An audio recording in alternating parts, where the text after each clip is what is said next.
Hi there and welcome to Papercut Technical Training. I'm Carl Houghton and I do the technical training and the technical support for the Sub-Saharan Africa.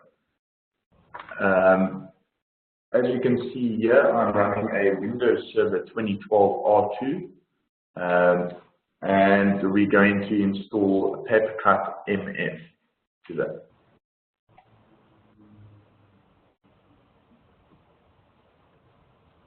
Okay.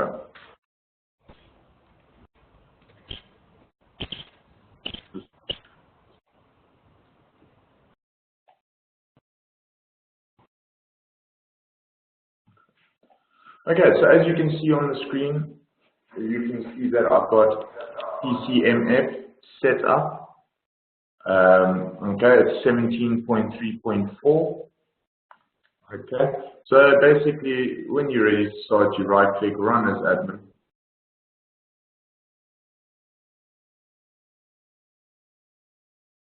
Okay, then you get up to the setup of Papercut MF. Okay, so first of all, it's the end user license agreement. Okay, so obviously you just need to have a quick read through everything and obviously make sure that you understand the actual agreement. Okay, in order to install Papercut, you're going to have to accept the agreement and click next. Okay, then you get to the information screen, which basically it shows you what you're going to install and then just a few tips before you install. Okay, so obviously we're going to install Papercut MF, which is a copy and print control management. Okay. As you can see, before you continue, you have downloaded Papercut MF. Papercut MF is a multi-platform copy and print monitoring system designed for networks of all sizes. Okay, it's a 40-day evaluation. So it's basically a 40-day trial, and the software is not crippled or restricted at all. But once those 40 days come to an end, you would need to purchase a license to obviously activate the software. Okay. Papercut MF comes with all documentation that's needed. Okay. So you will be able to find those on the actual Papercut MF website or Papercut website. Okay, so once you're happy with that, you can go click next. Okay, and then you'll be able to select the destination location. So this is basically where Papercut is going to be installed. Okay, so the default is program files Papercut MF. You can, however, change this to Papercut or to program files 86 if you want. Okay, it's entirely up to you. Obviously, the default is program files Papercut MF. So once you're happy with that, you select next, and then you get to the select component stage. Okay, so this is basically what you're going to install. So there's four different types of the installation. You've got your standard installation, which is your primary server. Okay, then you've got your secondary print server installation, which is more for load balancing and redundancy. Okay, then you've also got your web print server installation, which is known as sandbox mode. So in the primary server, when you install the standard installation, you basically get web print with it. Okay, but it's a basic form of web print. So you can only upload picture file or picture file formats and then a PDF. But if you want to unlock the full web print server installation, then you would need to install the sandbox mode, which would allow you to then upload Word documents and Excel and so forth. Okay, and then last but not least, you have the site server installation, which is the advanced section. Okay, so it's basically when you want to connect more than one site, so you would install your primary server at your primary site, and then at any additional site, you would install your site server installation. Okay. So for today, we're going to do the primary server, okay? And then after that, you can select additional tasks, which is to create a desktop shortcut. Okay, so obviously Papercut picks up that you or I'm installing on a VM. If you're going to install on a VM, you would just need to have a read through the documentation on the knowledge base that covers the setup in a virtualized environment. Okay. Okay, then you get to the ready install section. So this is basically telling you what you've selected and all of the selections you've made through the whole setup process. So obviously you've got your destination location, your setup type, and then your selected components.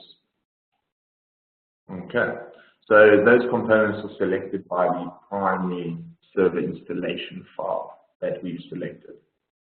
And then you've got your additional task, which is create a desktop shortcut. Okay, so once you're happy with that, you click install, and the actual install process will begin.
Okay, so normally the installation process, the setup process, takes roughly 2 to 4 minutes.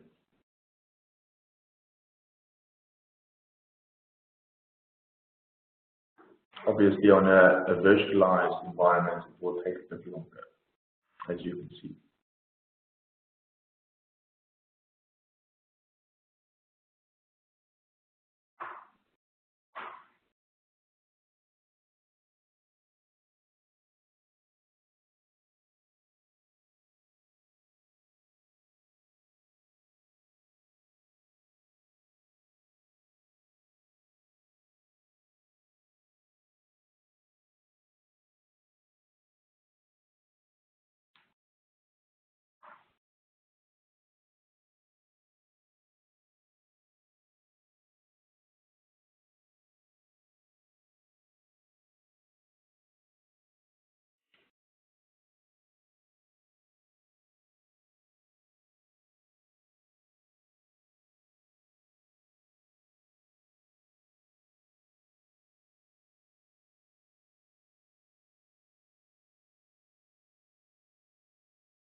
Okay, so it's just completing the configuration setting now. Let's create the shortcuts, and we just need to wait for the server to start now.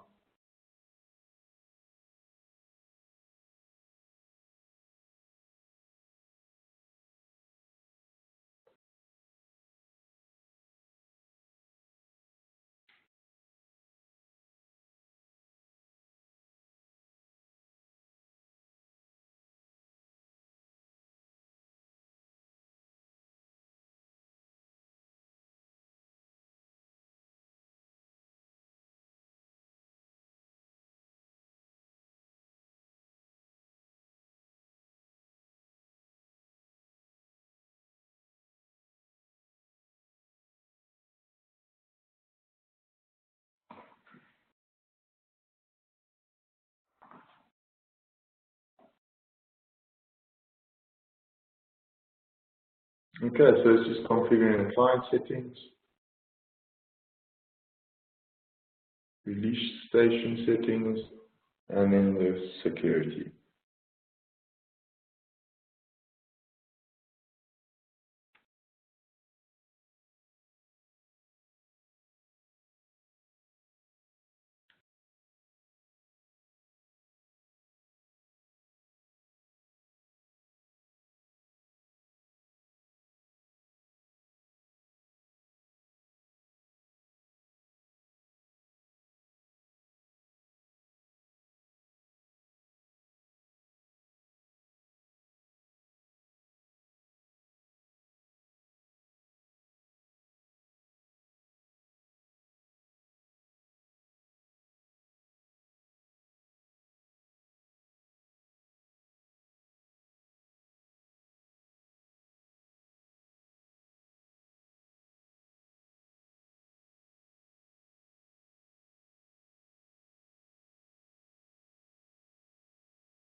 Okay, so as you can see, it's completed the setup of Papercut MF, and now you just need to open up the application and complete the configuration.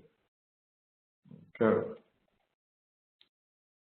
So once you are happy with that, you click Finish.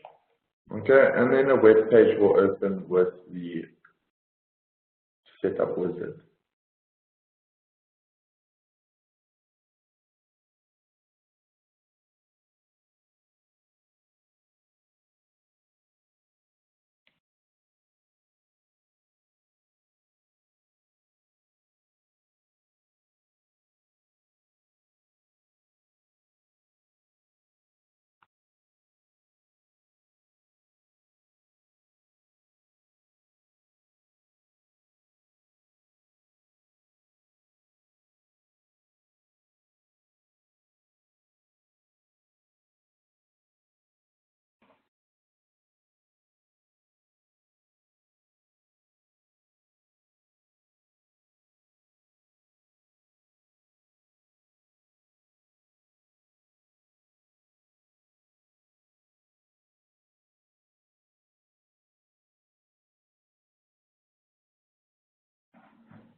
Okay, so as you can see, this is the configuration wizard now. So it's basically the actual admin account for Papercut that you will be setting up now. So this would be, or this would need to be a secure password that only you would know. Obviously, the IT administrator would also need to know the password. Obviously, if you're not going to be at the site all the time. So my default password is p@ssw0rd. Obviously, you would have your own default password. Okay, and then at the bottom, you just need to select your location. So you would type in English, okay, and then scroll down until you find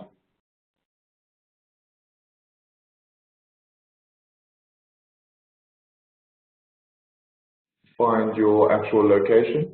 So as you can see, it's English South Africa, okay, and then you select next, okay, and then you get to organizational type.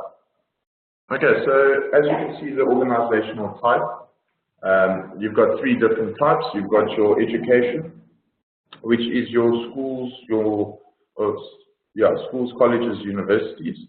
Okay. Then you have your small, medium, enterprise, or corporate companies. Okay, so these are businesses intending to monitor, report, and control print via the printing policies. Okay, and then you've got your professional, which is also known as client billing.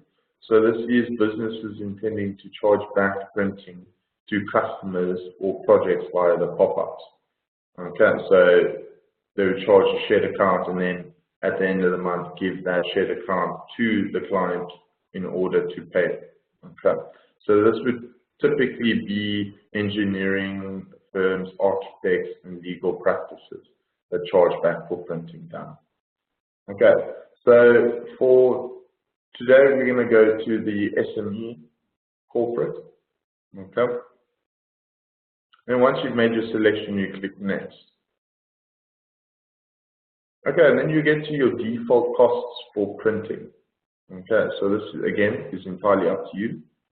My default is 80 cents for color, and then I make it 20 cents for grayscale.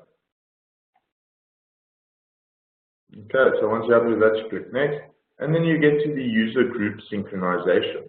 Okay, so this is basically how you're going to import all the users into Papercut. So you've got three options at the moment. You've got your Windows Active Directory, you've got your Windows Standard, and then you've got your old app. Okay. So once you made your selection, you can either import all users. Okay. So that will bring in every single user, including domain, admin accounts, service accounts, everything that Papercut will pick up. Okay. Or what you can do, so if the client has a Windows Active Directory, okay, you would select it. Obviously, I don't have Windows Active Directory on this box, so I won't be able to select it as of yet. But what you would do is you would select it and you say import from selected groups. Okay, you click next and it will scan your AD for the groups. So before you go to a client, you can say, you can ask the client to create you a group in Papercut. Oh, sorry, not in Papercut, in AD, which then will basically use that as the Papercut users group. So they would select all the users that they want in AD or in Papercut in that AD group. And then you would just select that group. So you would find that group and then you would just need to select it. So let's just say it's users for now, and I'll say next. And then it will confirm your setup options. So basically it will tell you, okay, here's your admin username and your password that you set. Your user source, sync source is, as mine is, Windows Standard, and I'm importing from a specific group. Okay.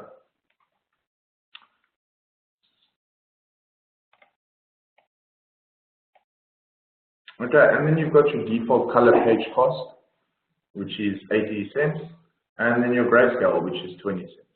So once you're happy with that, you can click confirm.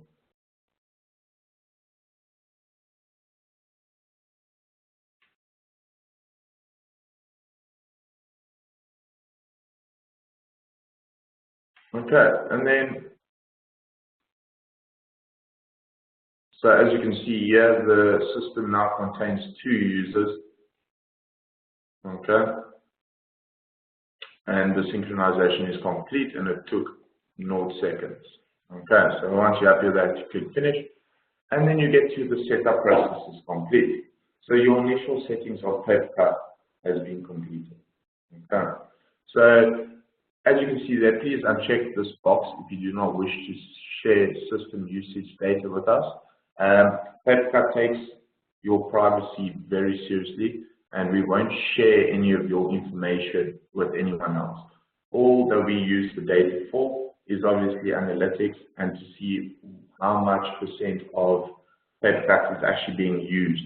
So that's how you would see on the Papercut website that we say only, let's say, 45% of Papercut is actually being used regularly. Because there is obviously certain features in Papercut that some clients don't require, so they won't ever use it. Okay. So once you're happy with that, you click login, and then you'll be taken to the actual Papercut MF dashboard. Okay, so obviously you wouldn't have seen this yet, but as you can see, the user web interface has had a makeover. Okay, but I'll show you that more in depth later. So you can basically customize it now and use it for your own. So basically you can put your own logos on it and make it look and feel like your product. Okay. So this is the Papercut MF dashboard. Okay, so we've basically put in a what's next bar there so that you can basically just walk through some simple steps at first. So you can add some groups, you can configure printer costs, you can set up mobile and bring your own device printing, you can set up email notifications, you can maximize your uptime, your printing uptime, you can also set up scheduled reports, or you can even discover the top 10 hidden features of Papercut. Okay. So obviously this is just a guideline. You don't have to set it up through this. You can actually even remove that if you want. Okay. So now, obviously I'm going to be working through tab to tab. And obviously the first tab is the dashboard. So this is your system status. So basically it shows you everything about your system. So how long your system's been up for, how many users your system contains, how many printers are in the system itself, okay, how many devices you have, if any of those devices are in recent errors, okay, or any recent warnings. You've also got the total pages, so that's the total pages overall, okay? And then you've got pages today, so that's total pages that's been printed today. Okay, then you've got your hold and release jobs and active user clients, okay? The active user clients are basically any users that are running the PC client on their machine. Okay, and then to the right of that, you have your pages printed per day for the last 30 days. Okay, so this is a graph that will show you how many pages you print per day. But you would need 3 days of printing data to be able to draw up a graph. Okay. And then bottom left, you have your environmental impact.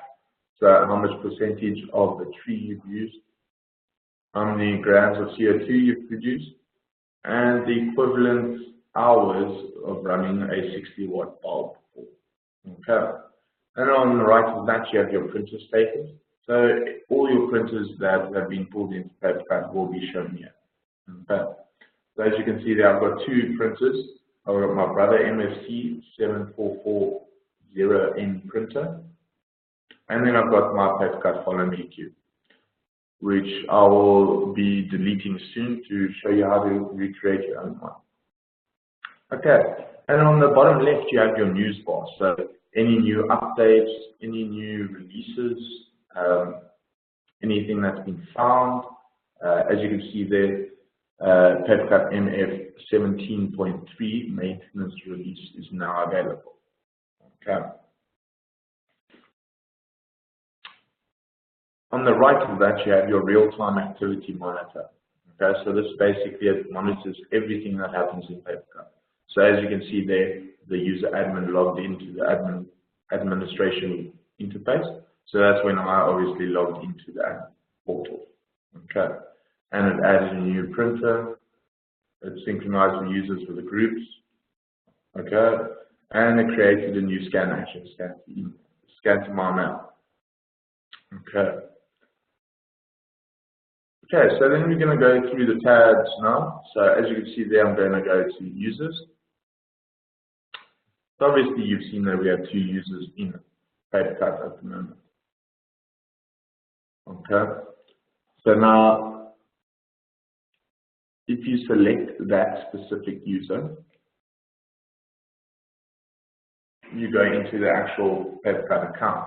Okay, so obviously if you pulling all this information from AD, if you're syncing from AD, it will populate all this or all these fields for you already.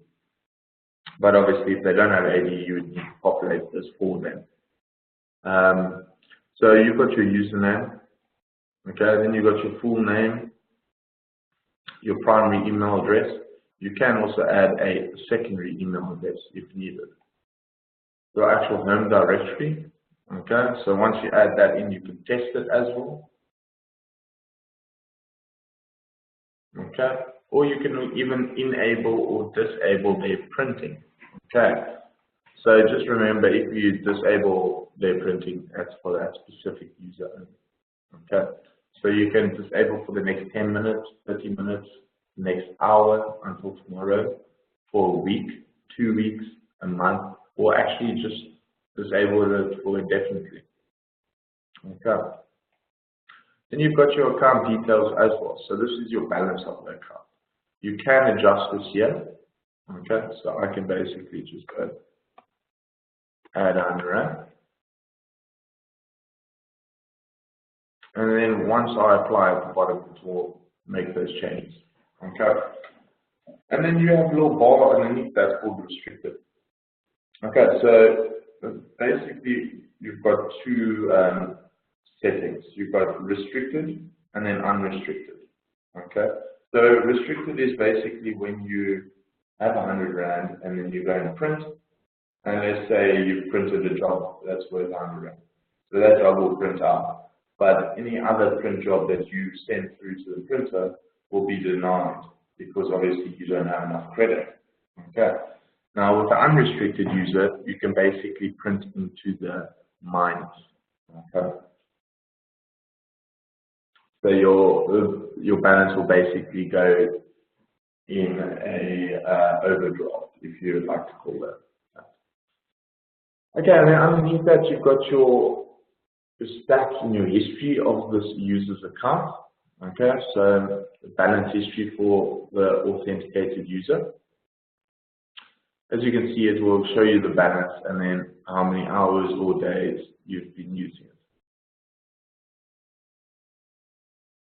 Okay, and then underneath that you've got your account selection. Okay, so it's basically if you're going to charge to your personal account, which a personal account is the actual user's account. Okay, so you can automatically charge to a personal account.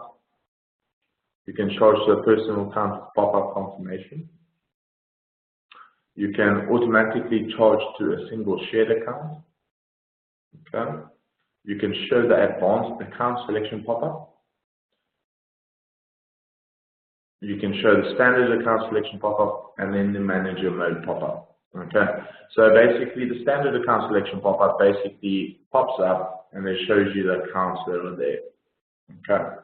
The advanced account selection pop-up, you can basically search for matter codes.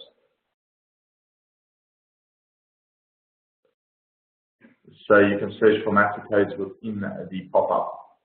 And then obviously the manager mode pop-up is for the managers to basically use. Okay, so for now I'm just going to leave it automatically charged to the personal account. Okay. And then you have your advanced options of this user's account now. So this is where you can either override the device printer settings. Okay, so basically don't hold the user's jobs in release station queues, always print immediately. Don't apply the printer's filter settings to this user. Okay, multiply jobs cost by a certain amount of percentage. And then you also don't archive this user's jobs or always release this user's jobs upon device login. Okay. So basically this would be used in a situation where, let's say you have a CEO. So obviously you don't want their jobs being held in the release queue. You want them to just be able to print immediately. Okay. And obviously if you want to set the users to, as soon as they log in and just print all their jobs, that would be time saving and efficient.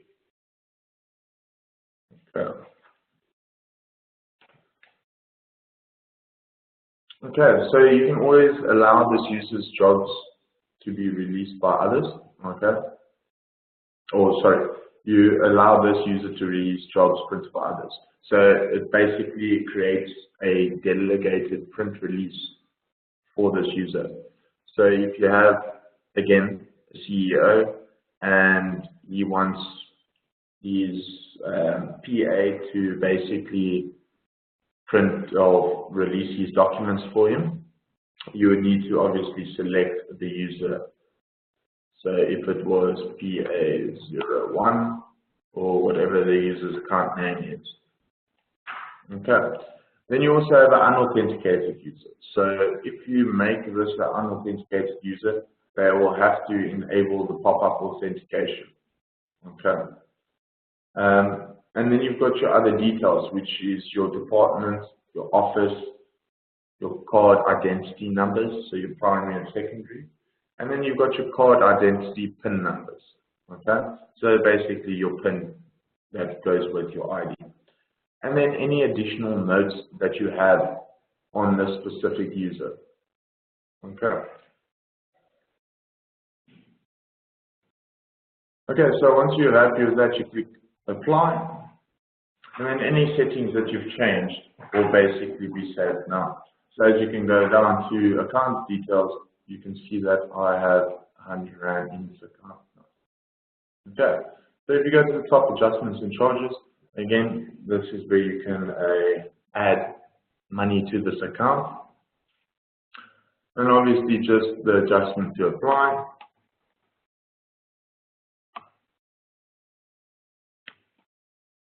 Okay, and then the comment, if you require a comment.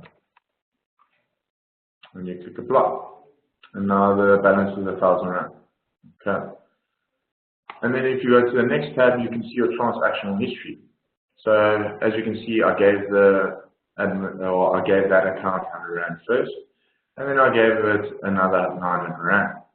Okay, so the balance now is 1,000 Rand. And then you'll see the actual transactional type, which is a manual adjustment, and then my comment that I selected, which was training. Okay, and then next is the job log. Obviously, this user hasn't printed anything, but you would see the date that it was printed, who the job got charged to, what printer printed it, how many pages that job was, the cost of the job, the document name, the attributes of that document, and then the status of the document. So if it got printed, if it got cancelled, or if it got refunded. Okay, and then you'll see on the right here, you have the actions bar. So this basically modify user's credit, view user's transaction, view user's job log, view user's audit log. You can even reapply initial settings. You can reset the user's statistics, or even delete the user. Okay. But you'll notice that most of these on the right-hand side are all in these top tabs. Okay.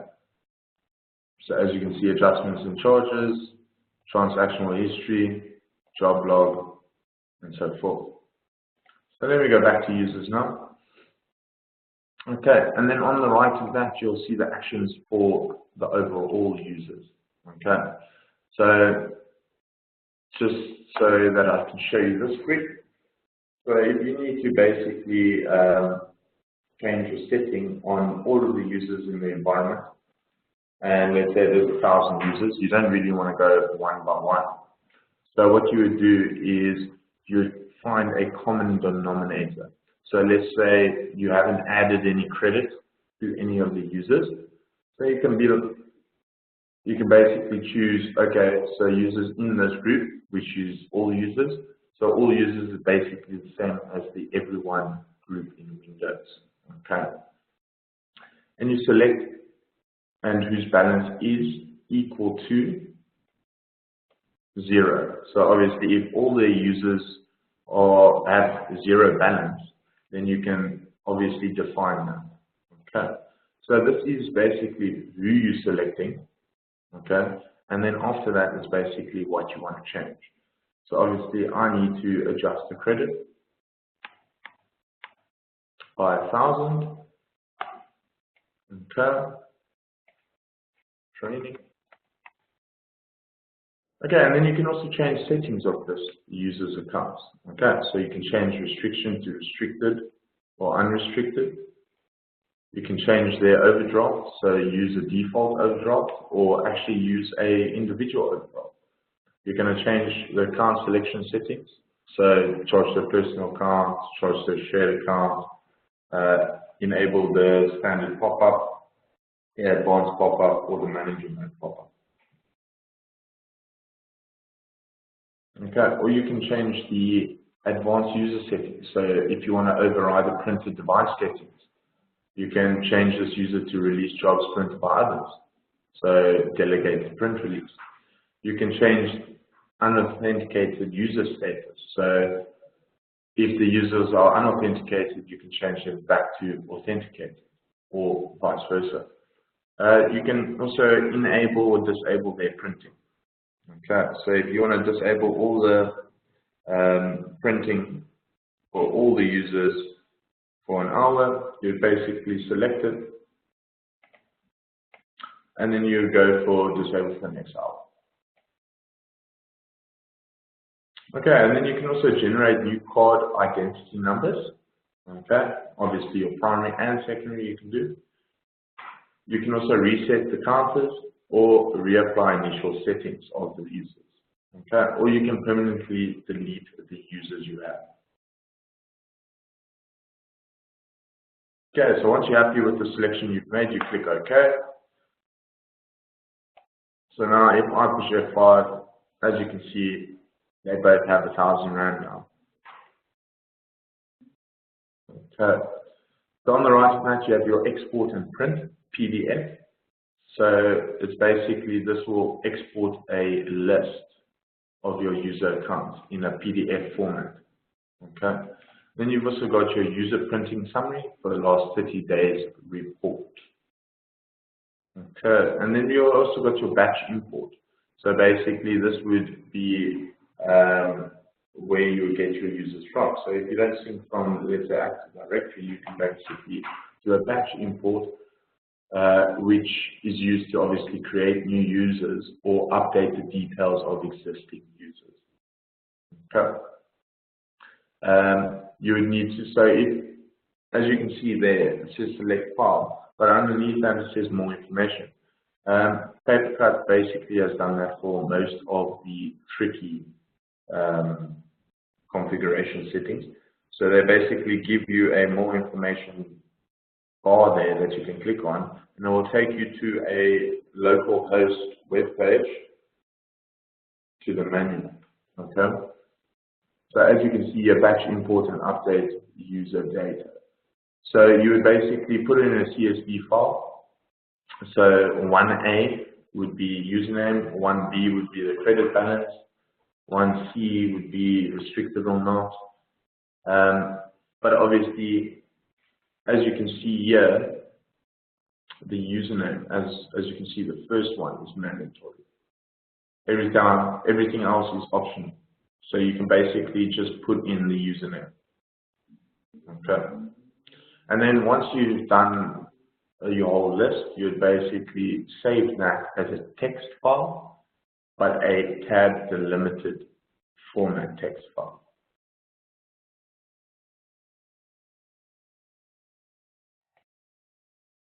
Okay, and then once you add that file, you can browse for it and then select import.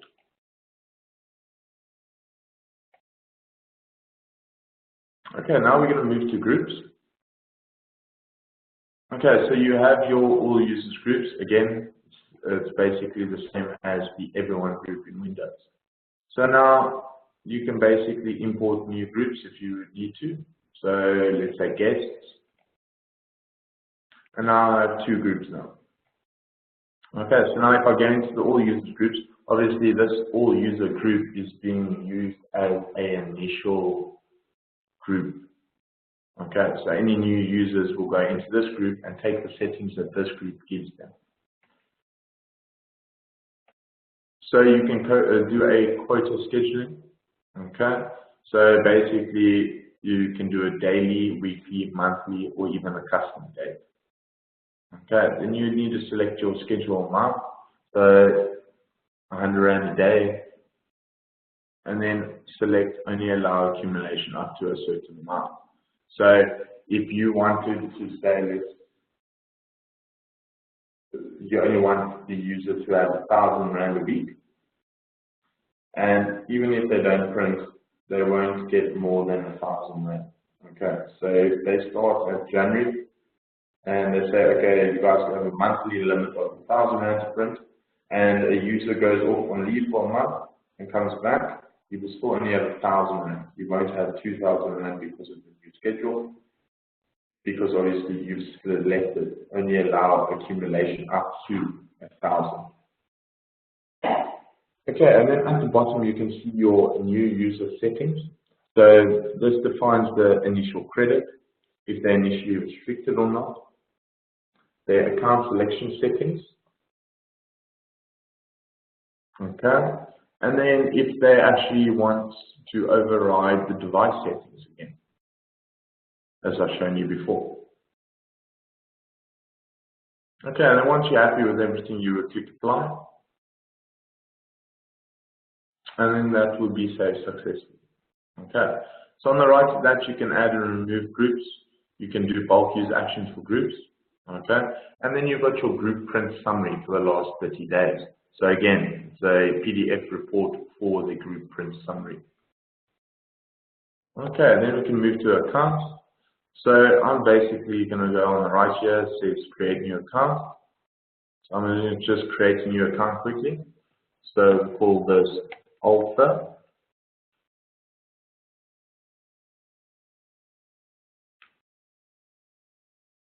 Okay, so you need to select a PIN code for it. Obviously, this Alpha is a top level account. Okay, there's no, you don't want to make this account a sub account. But if you wanted to, you would just need to change and then select the account that says sub account off.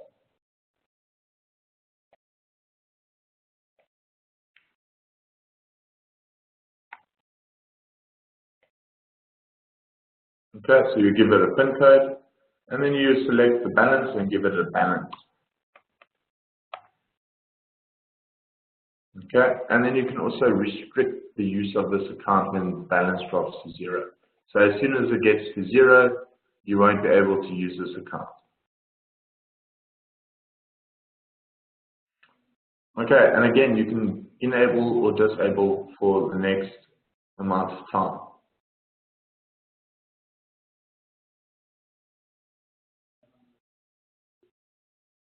So you just need to enable it there, okay? Or obviously just make the selection you would require. Then you have your client options. So basically this would be your invoicing, so options available to users running the advanced client. So you either want to always show an invoice, never show an invoice, or make it the user's choice to default to invoice or default not to invoice. Okay. So obviously you will want to always show an invoice that you basically show the actual what has been charged. Then you have your comments. Okay, so obviously if you don't want them to comment, then you can say not allowed. Or if they need an actual comment, then you can say always required. Or you can make it an optional thing. So basically they can do it or they don't have to. Okay, you can also multiply cost by a certain amount of percentage when using this account. So if you want to use this account for a, let's say, 50% off printing, then you can make it 50%. Okay. Or if you want to make it a premium, then it's 150%.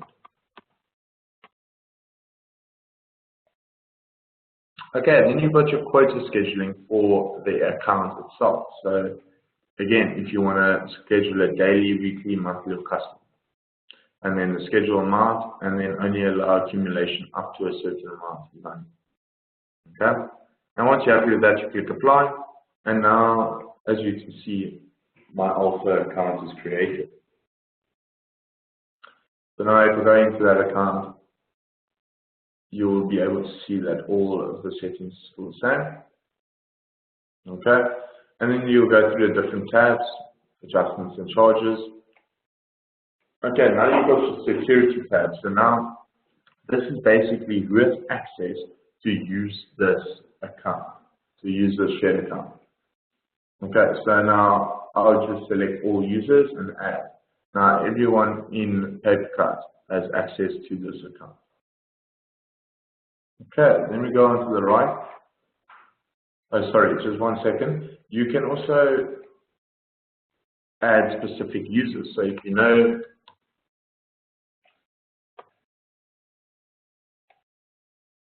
specific username, then you can add that specific username. Obviously, if you add the group all users, it will contain this user already. Okay. Okay, and then we go to the transactions.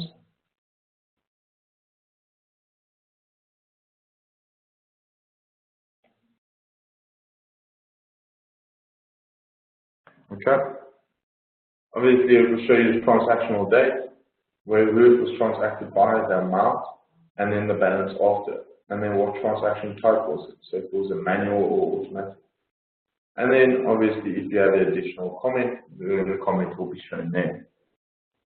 You've also got your job log for the actual account. So it will again show you the date, who printed it, who did it get charged to, what printer printed it, how many pages it was, the total cost of the document name, the attributes of that document, and then the status, so if it was printed, cancelled, or refunded.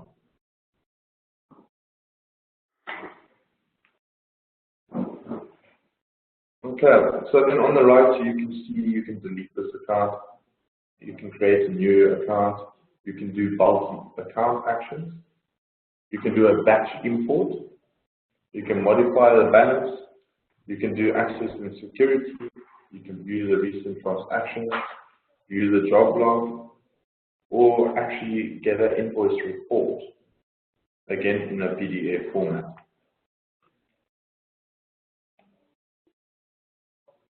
Okay, then we can go to the batch import and update. So as you can see again, select file and you can see there's more information. So you click on the more information and it will basically show you the actual what is needed. So as you can see that the parent account name must be 1A and obviously 2A, 3A, 4A, 5A. And they can just put in the actual account name and everything else will be optional, as you can see. Okay, so let's move that. We go back to the Papercut image. Okay, then you can also select delete accounts that do not exist in the import file. But just remember that it will remove all of the files, or all of the accounts that are not in that file. Okay, then you've also got a shared account sync. Okay, so this is basically if your accounts get written to a certain file every day, every week, then it would be let's say a text file. And so you would select the text file and then select its location and when to perform this import. So either overnightly or basically hourly. Okay, you've also got a file system directory scan, which you just need to select your directory that you want to scan. And then again, select overnight, hourly. You can also treat sub-directories as sub-accounts, or you can delete accounts that do not exist and select the source. Okay, and then we move to printers. So as you can see here, I've got my Papercut follow me print queue, which I'm going to delete quick. So I've clicked on it, and then at the top there you go delete printer. And now it has been deleted out of Papercut. Okay. So now if I select this printer, this is my brother MSC 7440N printer. Okay. So this is the summary page. Okay. So this is the configuration of this printer. So it's hosted on Papercut AD. It's got a brother laser type 1 class driver. Okay. Shows you the physical identifier of the printer. And you can also receive toner status. Obviously, if your printer has that available. Okay, you can also select a location department for this printer. You can enable or disable the printer. again for the next 10, 30 hours until tomorrow, 1 week, 2 weeks, a month, indefinitely. And then you've got your queue type. So basically, is this a physical queue? So if you print to this queue, this is a physical queue, so that you're going to print to this device, it's going to actually print at that device. Or if it's a virtual queue, so if it's basically going to be forwarded to different queues. So obviously this is a physical queue though. Okay, then you've got your hold and release. Okay, so if you enable hold and release on this printer, it will basically, your job, once you print to this printer, it will go in a pause state, okay, until you go and release your job. Else, if you don't have that enabled, it will print immediately. Okay. And then you have your advanced configuration of this printer now. So you can basically override user level settings. So do not show account pop-ups and allocate jobs to the user's personal account. You can make it an unauthenticated printer. So anyone that tries to access this printer has to be running the user client. Okay. You can also define cost adjustments. So as you can see, the default is 100%, discounted is 50%, and premium is 150%. Okay, then you've got your enable web print. So users may upload documents to print. So I've already explained this earlier to you, where you actually have a simple version of web print with the primary server. Okay. And this you would just obviously be able to upload picture format files and then PDF documents.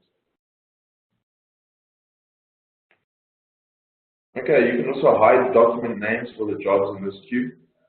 You can apply a watermark, digital signatures to all pages, and you can actually select where you want it. Okay.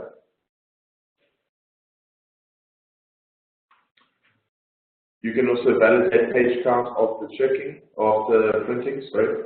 It's basically a hardware check. This will slow down printing. Okay.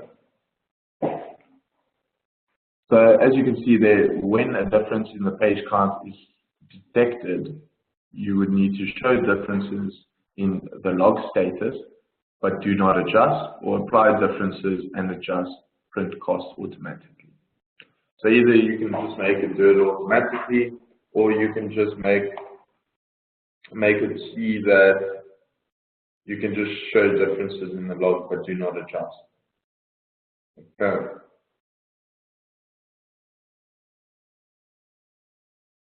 And then you get your color mode. Okay, so your color detection mode. So it's basically what type of print is it. So the one that I use this is a grayscale printer, so it disables color detection and charges all jobs as grayscale.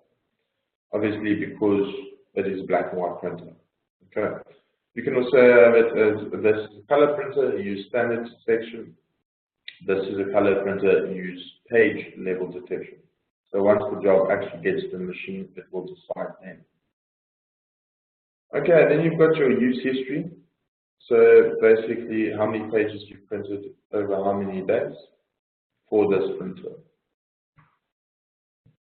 Okay, then you've got your printed device groups.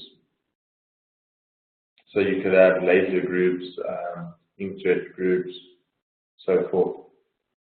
You've also got your alternative ID.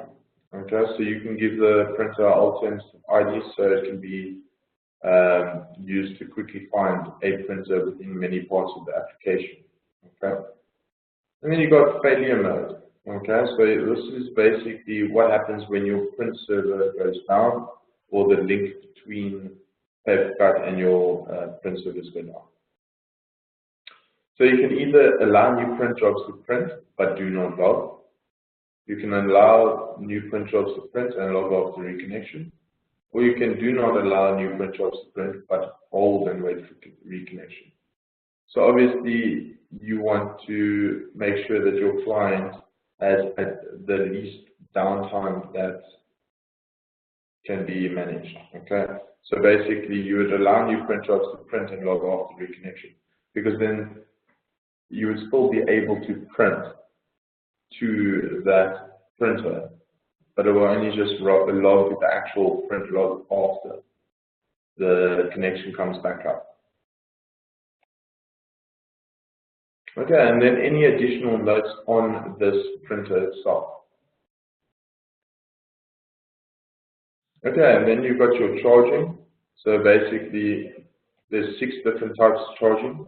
You've got your simple, okay, which is a standard flat rate.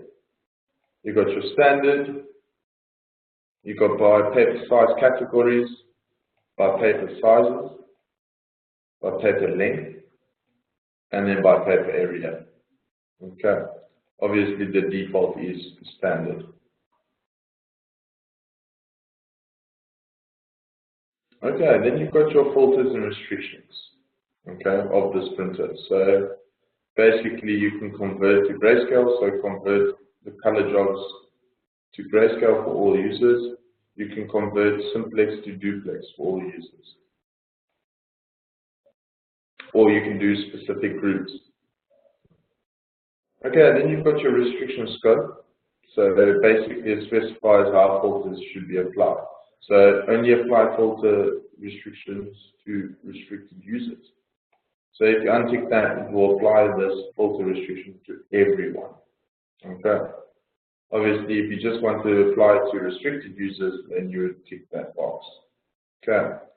Then you've got your group restrictions. So only allow the following groups to print to this printer. You can only allow certain groups to print in color. You can deny print jobs based on document costs.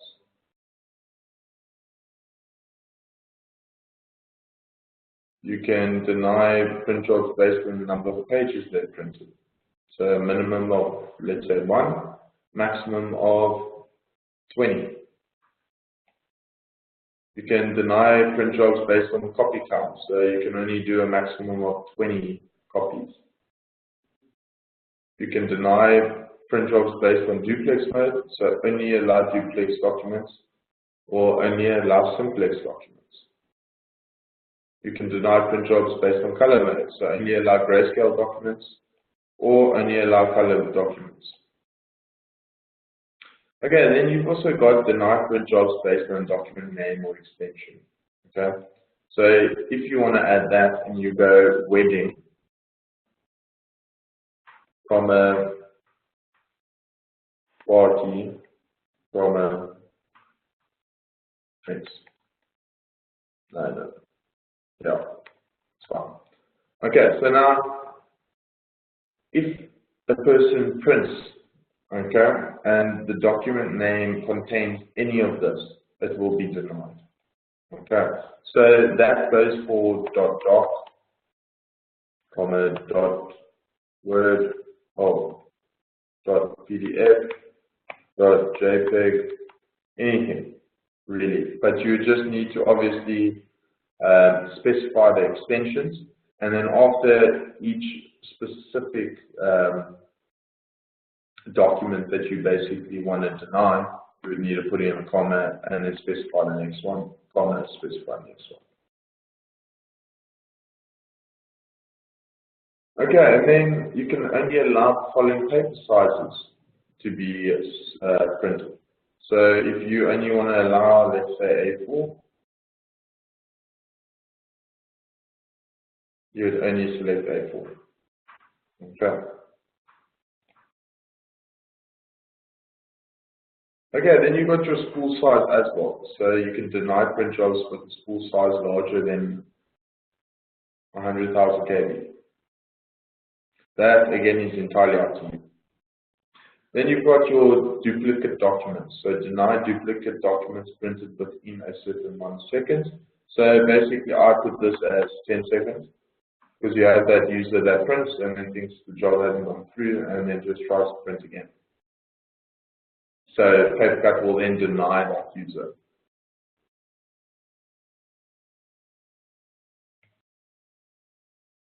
Okay, and then once you're happy with that, you click apply. And then you get to the advanced part of the restrictions and printer side. Okay, so this is where you can do the advanced scripting. So advanced scripting is basically, we've created you a few recipes already, which you just need to import and then basically fill out the details. So as you can see there, I'll enable print script and then I want to import a recipe. So as you can see, there's quite a few recipes that we have created for you already. So the one that I know gets used the most is least cost routing. So route the job to the cheapest compatible printer. So you select import, click OK, and then you basically just need to change all the settings. Okay.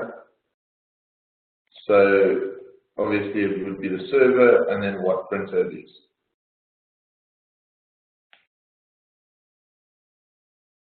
Okay. And as you can see, everything else is already set up for you. So once you're happy with that, you click apply, and it will save the actual settings now for you. Okay, then we go to the job log. Okay, so again, job log, I've shown you the date, who printed it, who did get charged to, how many pages was it, the cost of it, the document name, the attributes of the document, and then the status. Okay, then you've got your statistics of this actual printer. So you got yesterday, you got last 7 days, 14 days, 30 days, 60 days, or 90 days. Okay. Obviously, we don't have any statistics for this printer yet because it needs 3 days of printing. Okay. So on the printer list itself, you can see so that's the printer list. Okay. Then you can see jobs pending release. So if there's any jobs that are actually pending release, you will be able to see them here. Then you get the notifications options of printing. Okay. So this is basically notify the user when a print.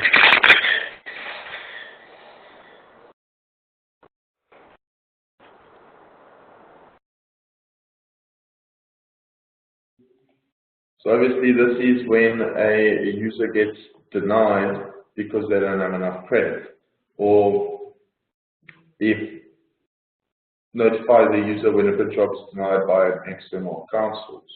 Okay, so now you can basically send these notification messages via 3 ways. You can do a user client, so it will send it to the actual user client. It will send it by Windows pop-up or by email if known. You can select all 3 at once.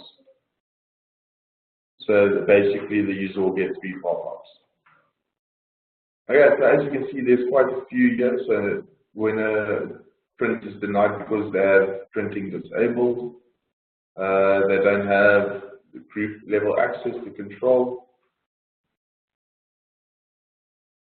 notify a user when the print is denied when the document exceeded maximum allowed cost. Okay, so there's quite a few here, and you can also change this. Okay, so you can actually change all of the actual information in these notifications. You can also select notify the user when their print times out and is deleted from a hold and release queue. You can also notify the user when their job is cancelled at the print queue. Okay, then the next one is your charts. So it will basically show you usage trend, utilization, and then your average job size. So obviously this would show all your printers here, and you can just select all to select all of them, and it will basically show all of the information for that specific user. Printers. Okay, then you go to refunds. So any refunds that have refund requests that have been requested will show up here. Okay, and this is where you basically select who to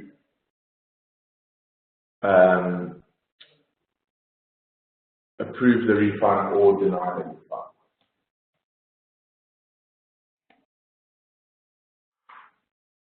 Okay, then we can move to devices now.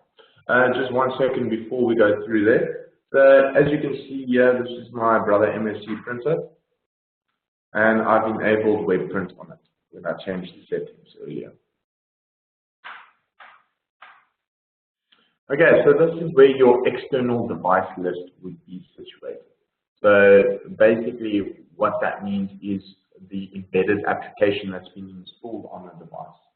Okay, so you must remember that all your printers will be under printer list, okay? But your devices is the devices that you've actually installed the Papercut embedded application on, okay? So typically I can't show you how to install this, but I can show you how to do a Konica, because obviously a Konica is done on-prem, okay? So within Papercut. So as you can see here, I would need to give it a device name.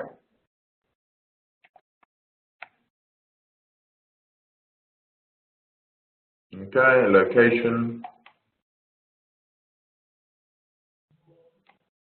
IP,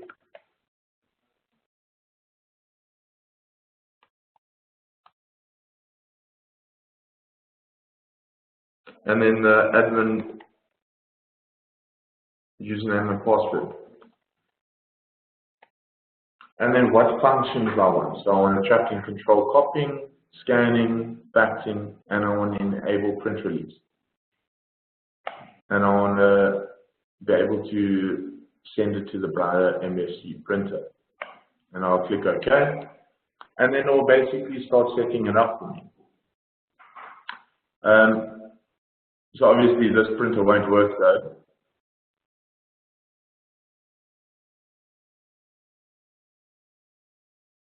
Because I do not have a Konica Minolta device. So I just want to delete this device quick.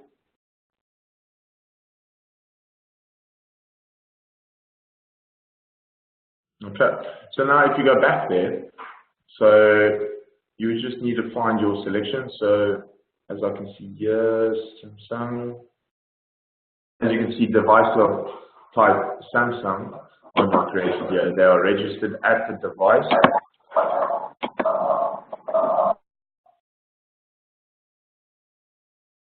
Okay, they're registered at the device. So you need to see the documentation for more information. So as I can show you quickly, you would need to go to the Papercut website and then log in with your responder details and basically go onto the documentation and download the manual for your specific device. Okay.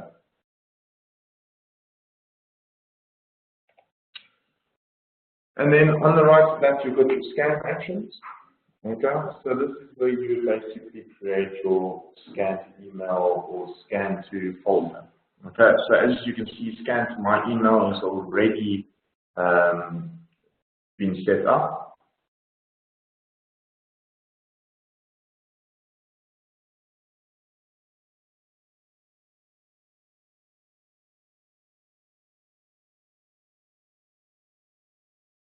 Okay, so now if I show you here and I want to create a new one now,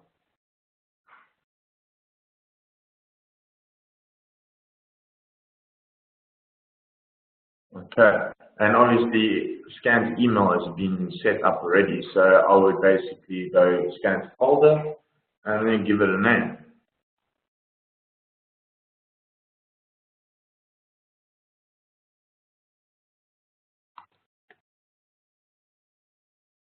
Okay, and then I'd specify to a user's home folder or a folder path. Obviously, you don't want everyone pushing it to the same folder, so you give it the user home folder. And then obviously this is stuff that would be selected and edited by the user. Okay. So the file name, the orientation, so if you wanted portrait or landscape, and then single-sided or double-sided. Okay, and then your default output settings, the user can also edit. So you don't need to select anything there. So you save and configure access, and then you give it to all users. So now all users will be able to use that scan to folder function. So now if I go back to devices and scan actions, as you'll see, there's a scan to my email, and now there is a scan to folder. Okay. Okay, then we get to the reporting side of Papercut. So this is basically where you pull all the reports that your client would require. I don't really want to spend too much time on the reporting side because obviously there's a lot to work through, but I'll just basically explain what the main facts of the documents or of the reports are. So as you can see here, it will be show sample. So you just click show sample and it will actually show you a sample of the report with obviously made up data. And you can do this for any of them, as you can see. Okay, but if you need more of a specific timeline of a report, so if I show you this one quick, user printing summary, you would go either for the last 30 days, previous month, 7 days, today, yesterday, or add up. Okay, so that's the only selections you have available. So you can basically go add up and then select which type. So obviously I don't have PDF reader on my laptop at the moment, but I do have an HTML reader. Okay, so as you can see, you would give it a report name. So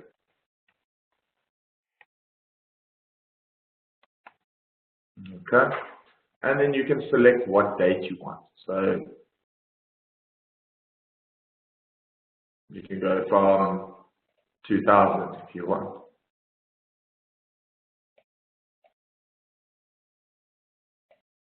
Okay, to 7th of November.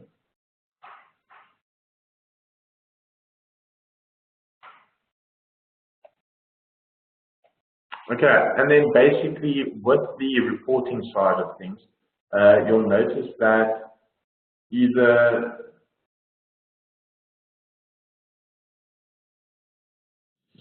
you would limit it to one user. If you wanted to limit to one user, then you put in the username,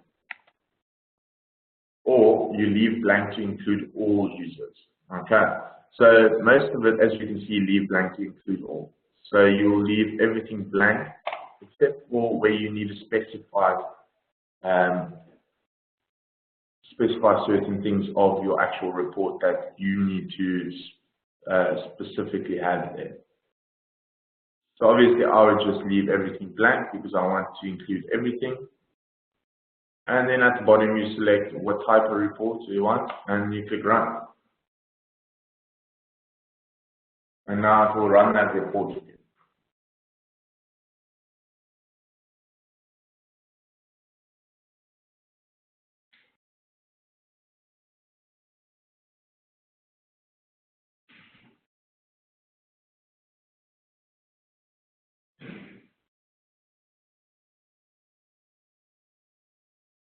So as you can see there's the user reporting, user printing report. And you would have your username, your color pages, your grayscale pages, duplex pages, total printed pages, total jobs, and then the total cost. Okay. And as you can see here, if I zoom in a bit, it will show you the date. Okay, that it was created, and then it shows you the date at the top for what period you selected. So obviously from the 1st of September 2000 to November the 7th, 2017.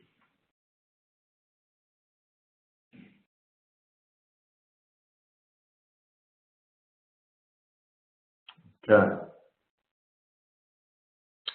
So then we can go cancel and go back. Okay, so you just need to remember that under the tab specific for the reports, so it's obviously all the user reports is under user. You've got your printer reports, you've got your group reports, you've got your account reports, environmental reports, transaction reports, and then your scheduled email reports. Okay, so now, as again I said, you can just click show sample and I'll show you a detailed sample of it.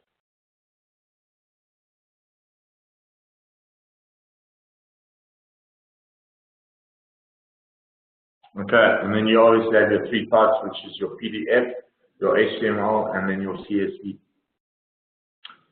Then you can go to schedule and email reports, and as you'll see there, you'll have the default headings, which is the user reports, which is all the user reports. Printer reports is all the printer reports.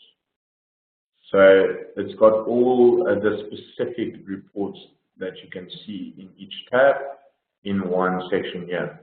So now if you wanted to do a scheduled email report of user print copy, scan fax breakdown, you give it a title, okay, and then again, leave blank to include all users. So you'll basically leave all blank and then select all the jobs that you want to see. So fax, scan, copy, print, and then the format you want it in, and then when to report it. So you've got daily, weekly, fortnightly, monthly, quarterly, or yearly. Okay? And then delivery type. So if you want to deliver it by email, or if you want to deliver it to file. Okay? And obviously, if you're going to do a delivery by email, you need to put in your recipients.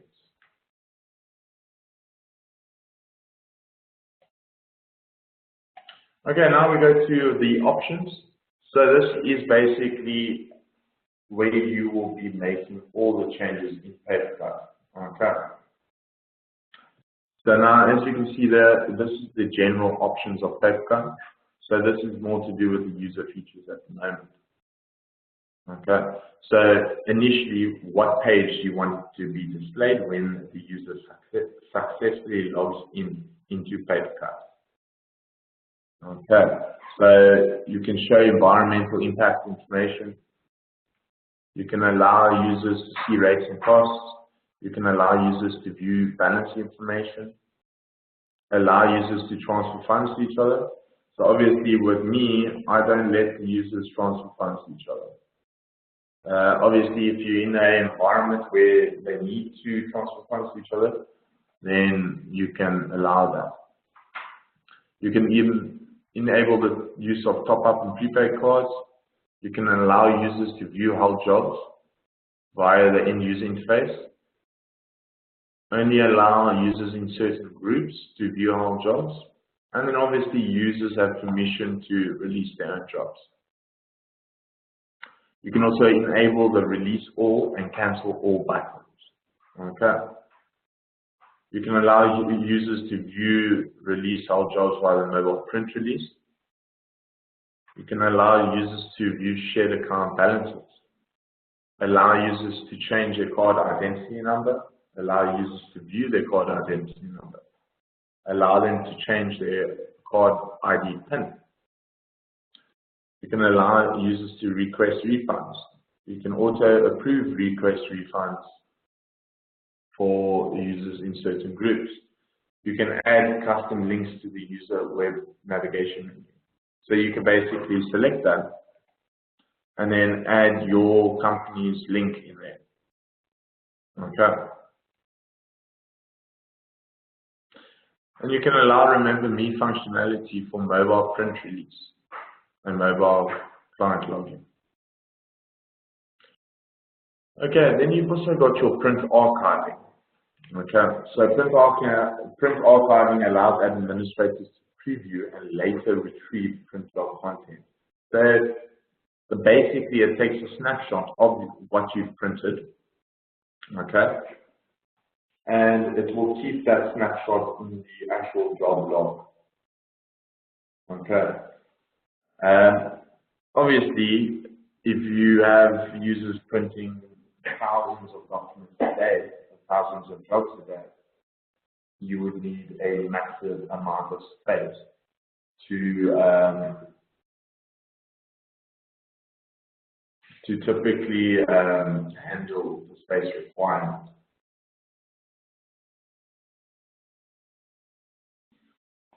Okay. But at the bottom there, you can do the size management, so you can keep jobs for up to a certain amount of days, and then stop if free space falls below a certain amount of megabytes. Okay. So typically, if you have a small environment, a couple hundred gigs should be fine, and then you won't be deleting it.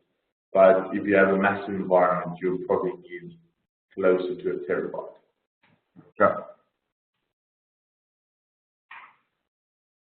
Okay, then you've got your display options. So this defines various display and formatting options.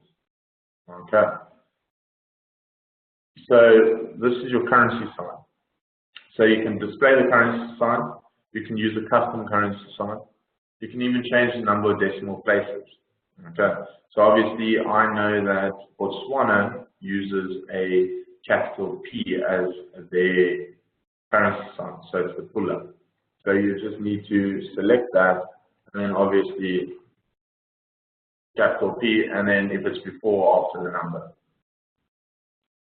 Okay, and then you can also make card identity number visible.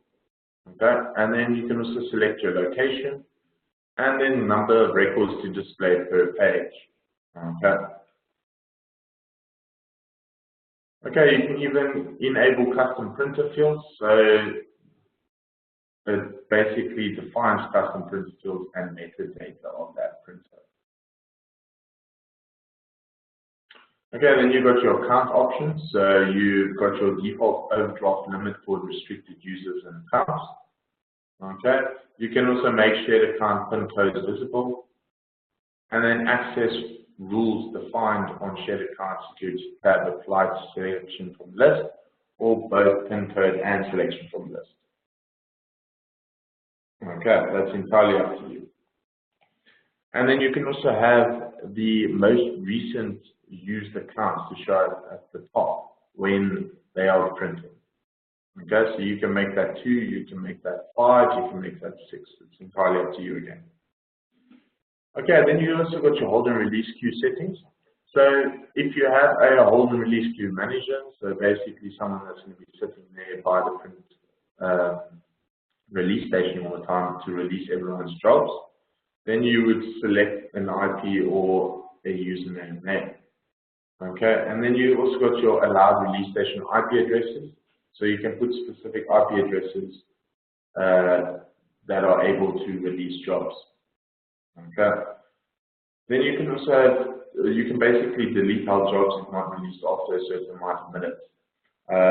Let's just be careful with that, because obviously I have had a client where you would need to have it set for 5 days. So they want to print on Monday and then only release all their jobs on Friday. Okay. So then if that's the case, you would just need to work out that time exactly in minutes. Okay. You can also refresh the whole jobs in the admin web-based interface after every amount of seconds. Okay. 60 seconds is the default. You can change that to 30 seconds, or you can make it longer or shorter. Okay. Okay, then we get to the client software. So this is basically all to do with client software. So you can change the link on the balance window. You can request login information on startup if the user is unauthenticated. You can enable global cost adjustments for manager mode and advanced client pop-ups. You can delete jobs awaiting pop-up response after a certain amount of minutes. You can also specify the actual authentication method using the client. Okay, so you can put in username, password, or just identity number. So if you deselect require PIN, it will only require your identity number. If you select require PIN, then it would require both identity number and PIN. Okay, and then you've got your balance window. So obviously this is what the actual Papercut MF client looks like, or when running on a user's PC. So now what we've done is we've allowed you to change it. So you can basically change the background. So obviously it's white at the moment. So you just need to make sure, so as you can see there, for green, enter that. So you just need to find the color code on the actual web. Okay, you can also change the logo, so to put your own logo there. Okay, and then you've got a web cacher. So web cacher is basically a point of sale system that allows arbitrary items to be charged against users' accounts. Okay, so if you enable that, as you see, it will take me to another page, and I can basically add new items. So let's say binding, and then give it a cost of 25 Rand. Add item. I can add stapling, make that 10 Rand. So now when I go to the user-based web interface, okay, so I log in as a normal user, I click release job, and then I can select, okay, I want to do stapling or binding and add it to that total cost. Okay. Obviously, I wouldn't be able to do it on the fly because you would basically be using the actual print driver to specify that. Okay. And then underneath that, so let me just over that. Underneath that, you have your privacy options. So you can omit document names from the print log, or you can omnize jobs. So don't link the job to the user. But obviously, it's entirely up to you. If you just want to see how much printing is actually being done, then you can omnize jobs. But obviously, then again, if you are basically denying print jobs based on document names and extensions, then you won't be able to omit document names from the print log because you would need to deny them on that. Okay. And then you have your branding. So this is basically for you to brand Papercut as your own. Okay. So you can basically change the background image, you can change the logo, you can enter in detailed instructions, you can change the button color. And again, you can change the logo, you can choose where it must be, so above the navigation or below. You can change background color and the logo of the user web interface. You can also do the customized report header. So you can select, so as you can see, that would be your selection. Okay, then we scroll up, and then we go to mobile and bring your own device. Okay. So this is where you would set up all the mobile and bring your own device settings. Okay. So as you can see there, we have a new feature called mobility print. Okay, so mobility print simplifies the printing process for BYOD devices and other end user managed devices such as smartphones, tablets, laptops, Chromebooks. Okay, so what you would do is you would typically just select setup and you would click download mobility print server. Okay, it will download and then you'll basically run that setup and you would just need to select the IP address. Okay, but as you can see here, it shows you exactly how to set it up. So you need to stay on this page when you finish downloading. Okay, then as you can see there, web print is enabled, so users now upload documents to print. So as you can see, it's ready, it's waiting for new jobs, and files supported is picture files and PDF. Okay, so at the moment you've got a maximum document file upload size of 100 megs. That is entirely up to you again. So if your network speed is actually quite good, then you can make it up to a gig, you make it up to 10 gig. It's entirely up to you. Obviously, you would just need to confirm that with the actual client. Okay. And then you can also specify only allow uploads from users in certain groups or only allow users' IP addresses. Okay. Then you've got your Google Cloud print integration. So again, you will get this from your client. You would just need to go from step 1 to 4, and step 4 is go live. Okay, then you can also enable email to print. So obviously that is your SMTP server is required for sending email replies. I will show you that a bit soon now. Okay. And then you've also got your common mobile printing options. So when a job arrives from an unknown email address, what can Papercut do? So they can either cancel the job, they can cancel the job and email the user with further information, or they can hold the job and email the user with instructions for verifying their address. So obviously you want them to hold the job because you don't want them to reprint all the time. And you can basically edit this email subject, body, and the success message. Okay, then we get to notifications, and this is where you would do your SMTP server options. So obviously it's Gmail, Yahoo, Outlook.com, or custom. So you select yours, and then give your host name, your port, your encryption type, and then your username and password. And then at the bottom, click apply.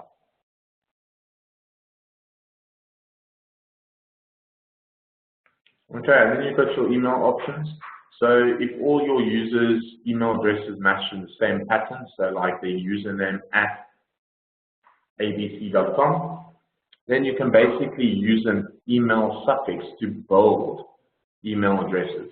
So basically anything that you put here, so if I go at abc.com, now it will basically bold all this user's account that I have. It will bold their email address with their username at abc.com. Okay.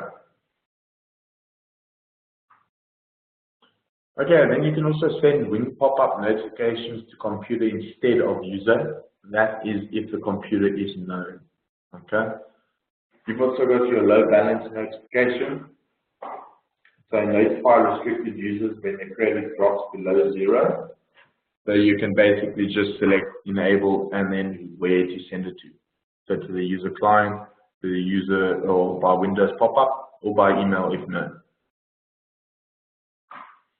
Okay, and then you've also got your system notifications. So if a printer's in error, if there's low printer toner, if there's error level events, if there's licensing issues, or even if there's pending refund requests. Okay. You can also notify users when their card ID number is auto-generated. And then at the bottom, once you've done your SMTP server options, you can basically send a text message to the user. And you can send it to the client tool by Windows pop-up, by email, or custom delivery. And then obviously select apply once you've done that. Okay, so just so that you know now, I just want to show you how to get the client running. So as you can see, you go to the program files that you installed Papercut MF at. Okay, and then you go to client, select your operating system. Okay, so obviously I'm running Windows, and then you would run the client local install. So now I'm running the client local install. I accept the agreement. Okay, so you can either do it from your account or for all users. And I'll select that now.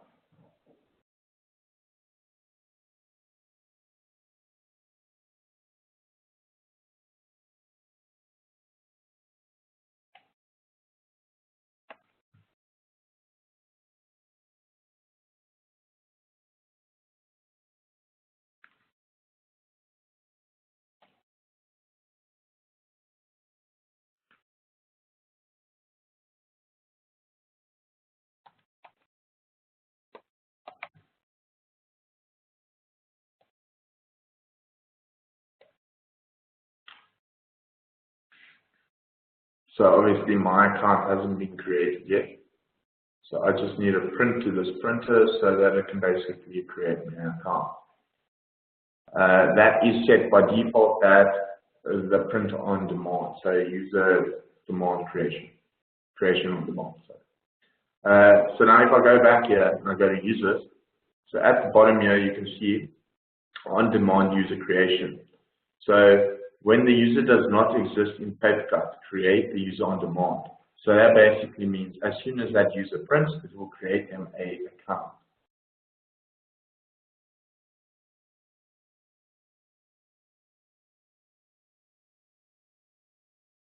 Okay, so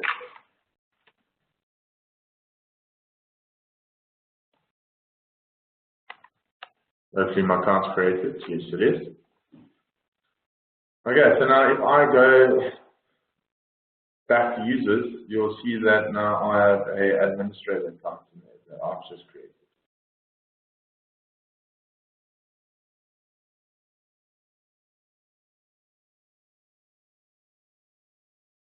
Okay.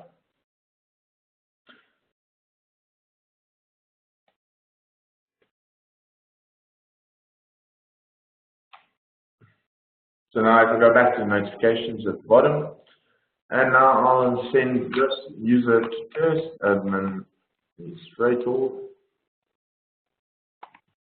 Okay, I'm going to send it to the user client quick. So send. As you can see, this message has been delivered. Okay. If I go down again and I'll send it to Windows pop-up, as you can see, it knows my actual computer now, so it will send me a Windows pop-up.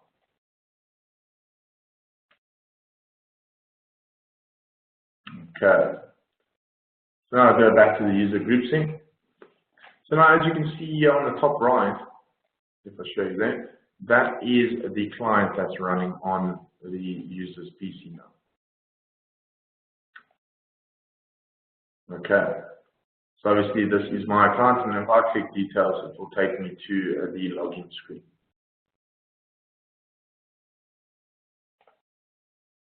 Okay. So now you're back to the user group synchronization. So how you pull in users into Papercut.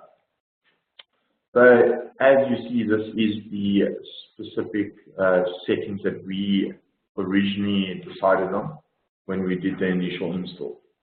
Okay. So you can basically have a primary sync source, and then you can also have a secondary sync source. So if you have, let's say, a Windows Active Directory,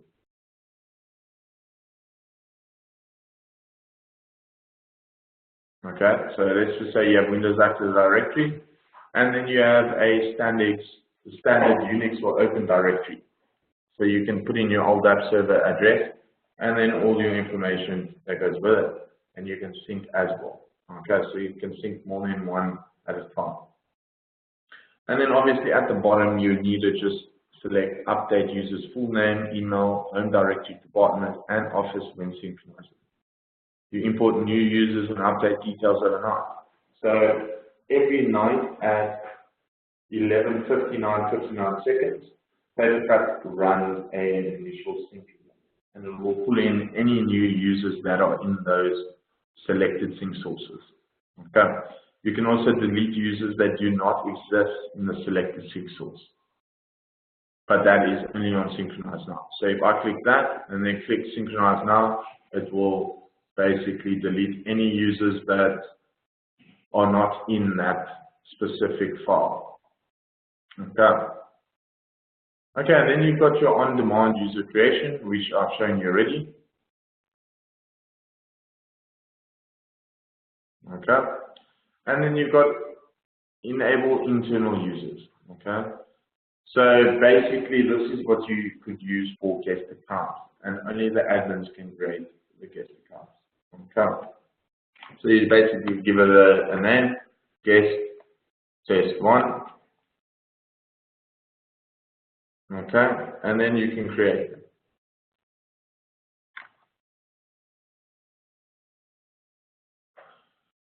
Okay, and then you go to the top of the page again. And this is where you can assign admin access rights to users. Okay, so you can basically assign it to groups, or you can just add specific users. So now administrator has full access to Papercut. Okay, and you can just click remove to remove this user, and again, just click add, and there's back. Okay, and then we go to backups. So this is an important process of Papercut, which is backing up of the database. Okay, because obviously the database holds all your information. So basically, you click export now, and it will run an initial export process. So now if I click F5, the last time run was 7th of November. Okay. So at the bottom here, you can automatic database exports. You can enable it, and it does it a weekly export. Okay. You can specify when to keep the exports for, but obviously you don't want to delete the data though. So as you can see, delete old data after an automatic export if the data is older than 365 days. Obviously, you want to keep all the data that you can within Papercut. Okay. Obviously, it says keep exports for 30 days, but every week it will run a new export, and all the information will be in that new export. Okay. So it's not like you're losing information if you only keep the export for 30 days. Okay. Just then click apply. And then we go to the advanced section. Okay, so this is basically more of the advanced section of Papercut, the options. So this is where you can reset the admin password. Okay, you can enable debug mode, so that's only if requested by me, because I have support. And then you can also enable audit logging, so it shows you a more in-depth log of what's changed and happened. Okay, and we've also got a system of monitoring interface. Okay, so this is where you can connect your third-party monitoring tools to Papercut. As you can see, we basically give you a authorizational code, which you would just need to plug into your third-party software. So now if I just click on detailed system information, as you can see here, I'm going to open it, and it basically tells me everything about my system, what version of Papercut I'm running, what version of Windows Server I'm running, the disk space, memory, like everything, database, total connections, active connections, max connections, the device type, my license, mobility print servers, printers, site servers, and even web print. Okay, so you just need to plug that into your third-party tool. Okay, then you've also got the server address, so it's basically the IP address that is being published to the users. So obviously you can see at the moment, my machine's IP is 138. You can use the DNS name or another IP, but obviously if you make that selection and it doesn't work, then your devices that you have will break. Okay. You can also set up multiple personal accounts. You can enable username aliasing, so add an alternative username to identify each user. You can enable the external hardware integration. Okay, so if you're doing embedded application, if you're embedding on a device, you need to make sure that this is enabled. It is enabled by default. Okay. If that is not enabled, you won't be able to actually integrate with Papercut and the device. Okay, then you've got your security section. Okay, so you don't really need to touch any of the settings unless you want to redirect to HTTPS or SSL if available. Okay. Then you've also got your web single sign-on. So this you would get from the client as well if it was integrated Windows authentication or if it was web authentication. Okay. Then if you have an external database for card number lookup, you can enable it and select the database type and then the database connection URL, the username and password, and then what section to map to the card number. Okay. Okay, and then log into central reports. So I can't show you central reports at the moment because obviously I don't have additional sites. But what typically happens is you'll have your primary server. So let's, for argument's sake, say Cape Town is your primary site or your primary server. You have a site in Durban, Joburg, PE, yeah. And now you basically want to pull reports on all of them. You can basically pull the report from Cape Town and you can report on all of the sites. So you don't actually have to be at that specific site to pull a report. Okay. And then obviously you got your system usage data. So if you don't want to share, you just untick it. Okay, then we go to the next section, which is your logs. Okay. So obviously it would be your job log, so it would be the date, the user that printed it, who it got charged to, what printer printed it, how many pages it was, the total cost of the document, okay, the document name, the attributes of that document, and the status of that document. Okay, then you've got your application log. Okay, so this is basically whatever is happening in Papercut. So if I've changed settings, as you can see here, when I've done the database export, when I've granted the administrator account admin access, and when I've changed the simple settings. Okay, and then you also have your audit log. Okay, so the audit log is more in depth change audit log. Okay, so as you can see, it's the change, who it affected, and then what changed. So obviously, when I did the administrator admin rights, it gives me the date, what type of change action was it? It was an update by the admin account. Who did it affect? It affected a user account called administrator. And what changed? Admin access rights changed. It's a list of admin rights assigned to this user, and it changed from having nothing to having full administrator access. Okay. So as you can see, anything that I've changed. So I've changed the balance from 100 Rand to 1,000. Okay. Okay, then we move to the About page. This is last but not least. This shows you your version of Papercut. Okay, so obviously it's Papercut MF. It's version 17.3.4. It was built on the 27th of September 2017.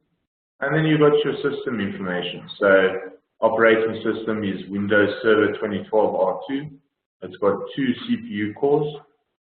The memory allocated for Papercut is 910 megabytes. And the database type is internal. Okay. Then you've got your support ID. And then you can view online support information. Okay. If you need support, you can email support@papercut.com. But just remember, if you email support@papercut.com, that is going straight to Australia, okay, and not your local ASC.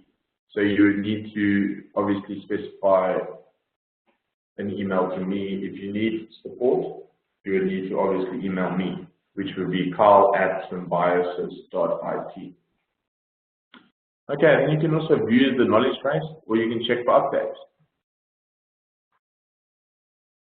So as you can see, there is a new version of Papercut MF available.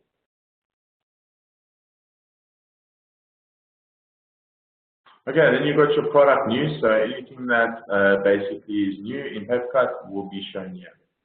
Okay, and then you've got your license info. So obviously this is a trial license. It's version 17. It's unlimited users, unlimited release stations, unlimited advanced pop-up clients. Licensed site servers is 1. Okay, the license is valid until the 17th of December. So 40 days trial. Okay, and the license module is print control module. Okay, so it was issued on the 7th of November 2017, and it was issued by the system. And your support ID is the date that you installed from. Okay,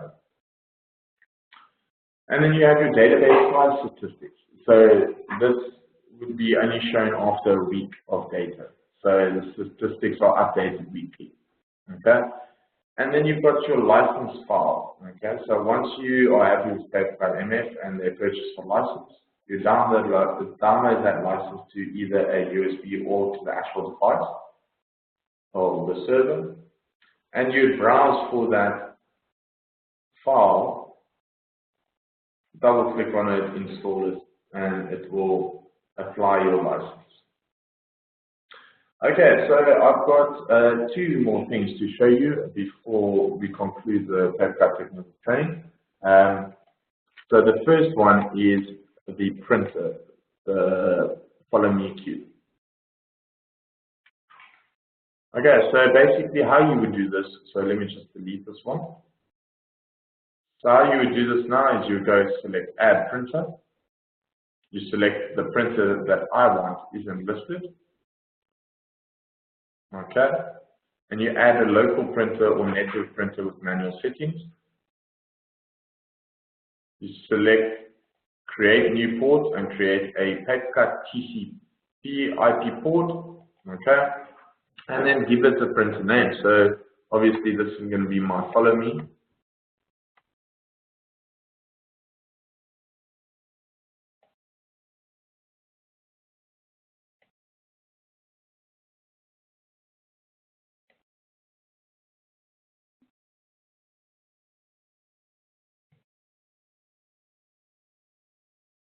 Okay, so I'm just going to use that one.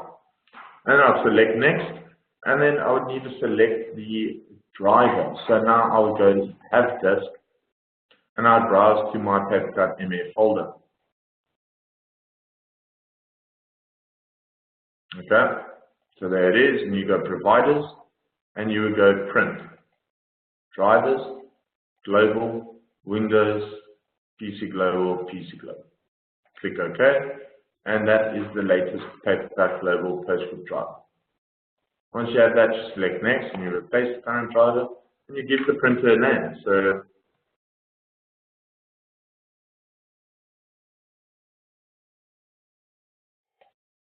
obviously you would specify that name.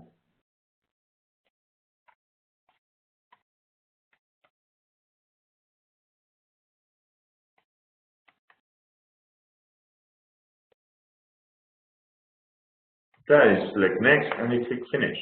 As you can see now the printer has been installed. So now if I go into the Papercut MF page and I go Printers, the new printer should be there now, as you can see there. Now you go select that printer and go down to queue type and make this a virtual queue. Okay, and then jobs may be forwarded or redirected to these direction queues, and you would select the actual physical printers you have. Okay. Okay, and then all the way at the bottom you would click Apply. So now if you go back to printers, you'll notice that it's virtual. Okay. So any jobs that are printed to the Follow Me queue can be released on the Brother MSC printer.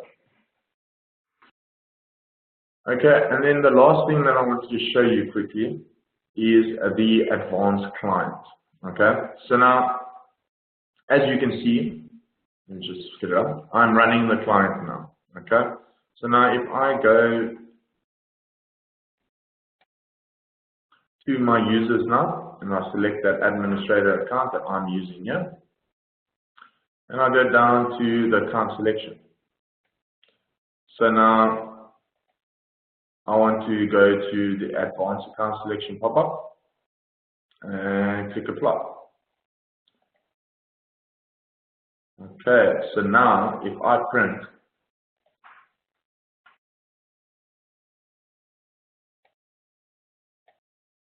as you can see now, that is the advanced client pop-up. Okay. So now you see there's alpha. I can search for a matter code that I already know. So obviously I know alpha.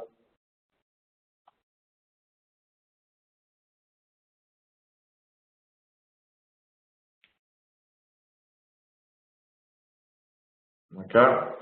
And then you've got your preferred list, obviously if you've been using the pop-up for a long time, and your recent selections. Okay, so you can select your personal account or alpha. So now if I click alpha and print, it will be tagged.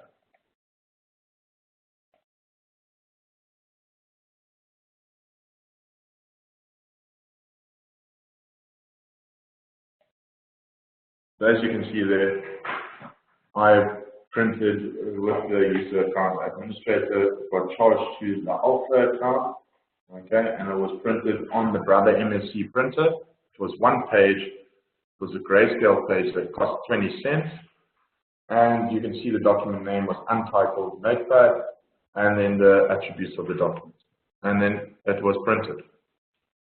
Okay. Yes. And that is Papercut technical training. Thank you for your time, and I hope you have a lovely day further.